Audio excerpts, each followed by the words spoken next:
Good morning. It's August 25th, and this is the LaRouche Organization Morning Update. On August 22nd, which is Russia's National Flag Day, President Putin visited the scientists, who are generally very young and look like college students, especially if you're getting older, as some of us are, that he told at the Russian Federal Nuclear Center, National Research Institute of Experimental Physics, and Rosatom, the Russian nuclear energy research and energy agency. He said, with regard to relations in the United States, that with President Trump, quote, there is light at the end of the tunnel, unquote. And he noted, and this is in the wake of the very, very important Alaska meeting between Presidents Trump and Putin, the willingness of the United States to cooperate in joint projects in the Arctic, even in Alaska. Very interesting. Could he be referring to the Bering Strait Tunnel? I don't know, but obviously the British are tearing their hair out, and their European impotent, irrelevant lackeys are doing all they can to sabotage this. Now, further, just to share with you what President Putin said, and you can think about the kind of optimism we had in the United States when we had the space program going, when we were funding fusion research or intended to develop it, and what we have to get back to. He said, quote, this forward trajectory is absolutely precise and correct. We must set ambitious goals and strive to take a qualitative leap in developing Russia's economy and indeed civilization as a whole. First and foremost, this includes work in controlled thermonuclear fusion, initiated in part by the great Yevgeny Velikov. Thanks to existing groundwork, developments in this field are already being applied to create a spectrum of practical solutions, with Russia positioned at the cutting edge of expertise and technology.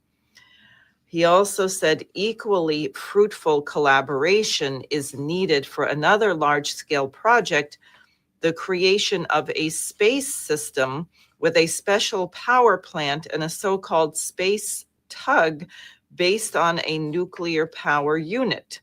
Such solutions open fundamentally new prospects for deep space exploration. Now, of course, this is what Kraft Erica of NASA and Lyndon LaRouche were talking about decades ago, which is also, we need nuclear powered rockets to be able to travel into space to get to Mars. But I know Russia and China are collaborating to build a nuclear power plant on the moon, to establish an industrial base on the surface of the moon, which is a logical launching pad to travel into more remote areas of outer space. Meanwhile, the United States has gutted our NASA budget to below the level that it was in 1960 before Kennedy launched the Apollo mission, something that obviously has to be reversed. Now, otherwise, Sergei Lavrov, the foreign minister of Russia, gave an interview on NBC, and he said that Putin is ready to meet with Zelensky when the agenda is ready for a summit, and the agenda is not ready at all. He said President Putin clearly stated that he is ready to meet, provided this meeting is really going to have a presidential agenda. President Trump suggested after Anchorage several points which we share, and on some of them we agreed to show some flexibility. But when President Trump brought these issues to the meeting in Washington, it was very clear to everybody there are several principles which Washington believes must be accepted, including no NATO membership, including discussions of territorial issues, and Zelensky said no to everything. So in other words, why should they meet if Zelensky says absolutely not? Now, subsequent to this interview, one of Zelensky's spokespersons in another interview said that Zelensky actually is prepared to discuss territory with Putin. So we'll see where that goes. Frankly, in this, it's almost impossible to trust what the news media is saying in any regard. Now, on other Russia-related news, people may have heard that Italy has arrested someone involved in blowing up the Nord Stream pipeline, who happens to be Ukrainian, and who was, his name is Serhiy Kuznetsov, and he was just hanging out in Italy at a bungalow, spending €1,000 per week, which is about double the salary of any normal Ukrainian. Was he just hiding there in plain sight, waiting to be caught? He was perfectly happy to turn over his passport and his smartphone. Obviously, this is very peculiar and very suspicious. The acting permanent representative of the Russian Federation, Dmitry Polyansky, has insisted on a UN Security Council meeting to investigate this. We know from the work of Seymour Hersh, which was also rigorous enough to convince Ted Postel of MIT, that first of all, detonating this pipeline is not a small thing. It requires highly skilled divers, very advanced explosives. It's not something that a team of silly people do from a yacht somewhere in the Mediterranean or Baltic Sea. This just doesn't work this way in the Baltic Sea, I suppose you would say. So who did this? Now, we know Norway also reported seeing boats in the region. We've not been able to get whatever Germany knows from their research on it. And people might remember the former German Chancellor Olaf Scholz standing next to Joe Biden when Biden said, if Russia invades Ukraine, Nord Stream is ended. And when Reuters asked Scholz in German, do you stand by that? Are you giving up your pipeline? He said, Zusammen, we do everything together. We're with the United States. Does that mean the Chancellor of Germany agreed to have his pipeline demolished so that Germans could pay triple what they were paying in energy before, and all of their industry would go bankrupt? That's very interesting. I'm sure Germany would be happy to blame this Ukrainian. So this is a story we will be following. Seymour Hersh just wrote another article saying that one of the tactics of the CIA is to make up a parody where you come up with a funny story and you it's something really implausible, but it's a decoy, it's a diversion. And clearly, I think this story would be, I mean, why is a Ukrainian, how does this work? It doesn't make any sense. So that we should find out about, and what is the purpose of having this come forward at this moment. Now, on other news in Argentina, the Argentinian Senate rejected overwhelmingly the vicious austerity of their von Hayekian President Milei, and they delivered veto-proof majority votes in 5 areas, including restoring funding to a world-renowned pediatric hospital, which was getting cut massively with massive layoffs of doctors and nurses. The funding to that hospital has been restored. Also, the funding or state funding for people with disabilities has been restored. So contrary to people who want to idolize Milei here and say he's great and everyone loves him, this is a very significant move by the Senate from Argentina. Now, I wanted to just say something on Russiagate, and Tulsi Gabbard continues to release material, as does Kash Patel. Also, as you know, there have been some firings at the Pentagon. I don't want to say more about that now until we have looked into what's behind it. But some people are saying that the FBI raiding John Bolton's home shows that Trump is acting like Hitler and the Gestapo. And this is completely bizarre and outrageous.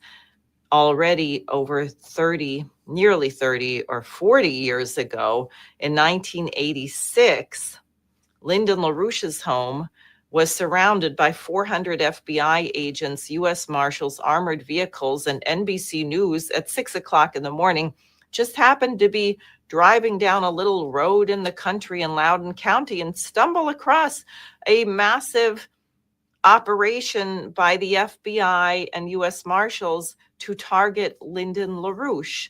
Now, thanks to an emergency communication between Mr. LaRouche and President Reagan, they backed off and then went over to raid the offices. But people know the FBI raided the home of Roger Stone. You know that the FBI, 40 FBI agents went to Scott Ritter's house. So please don't tell me that this is somehow new. And Bolton, frankly, is, I think, quite criminally inclined. He is a warmonger extraordinaire, and there's some question over his handling of classified documents, and it probably does need to be investigated.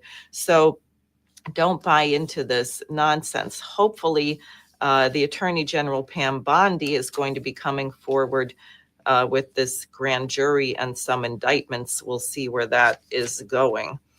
Finally, I want to take up the situation in Gaza, where it is now reported that they have crossed into famine.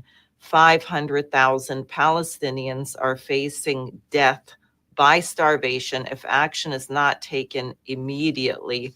And it is so dire that it's creating a political earthquake in the United States, where people like leftist socialist Bernie Sanders is joining forces with Marjorie Taylor Greene, who has been very outspoken about and in fact used the word genocide to describe what Israel is doing here, that this has to be stopped and the United States has to take action.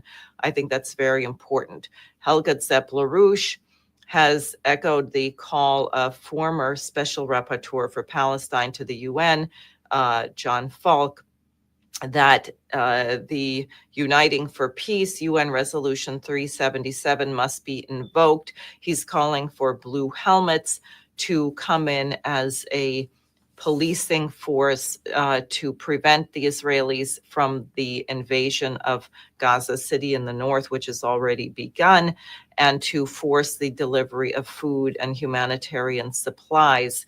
That is something that can be done as a way of overriding the Security Council if indeed it is not an offensive action, and to protect the population. So I would say that it is very important for the world that President Trump and President Putin continue in this direction to normalize relations between the United States and Russia.